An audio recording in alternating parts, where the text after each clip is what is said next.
resources. Well, I don't remember now, I'm not talking about what makes you happy. It's a luxury to pursue what makes you happy. It's a moral obligation to pursue what you find meaningful. And that doesn't mean it's easy. It might require sacrifice. If you need to change your job too, let's say you have a family and children and a mortgage, you have responsibilities.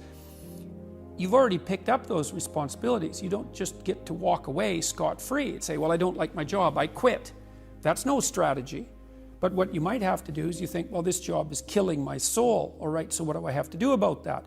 Well, I have to look for another job. Well, no one wants to hire me. It's like, okay, maybe you need to educate yourself more. Maybe you need to update your curriculum vitae, your resume. Maybe you need to overcome your fear of being interviewed. Maybe you need to sharpen your social skills. Like, you have to think about these things strategically. If you're going to switch careers, you have to do it like an intelligent, responsible person. That might take you a couple of years of effort to do properly. When you say pursue something meaningful, is it important to have a vocation? I think it's more important to have an ethos, an ethic. So I have a program, for example, called the Future Authoring Program, which is a writing program that enables people to develop a vision for their life and then to develop a strategy.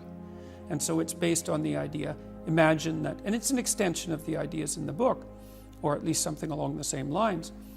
The first thing that you want to do is figure out, imagine you were taking care of yourself, like you were someone you cared for, which is rule number 2, by the way, essentially.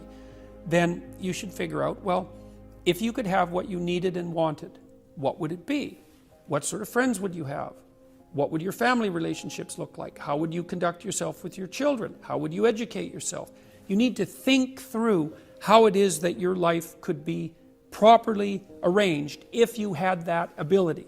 And then you can aim at that. And the funny thing is that if you do posit a goal of that sort and work towards it, you will move towards it. The goal will change because you'll learn things along the way. But I mean, I've dealt with hundreds of people in my clinical and consulting practice, and we set a goal, we develop a vision and work towards it, and things inevitably get better for people.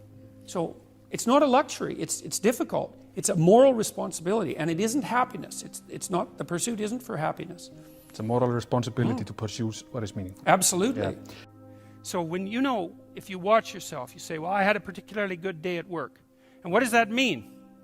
Well, it means that you lost your sense of time, right? Because when you're having not a good day at work, it's like, first it's 1 minute to 3, and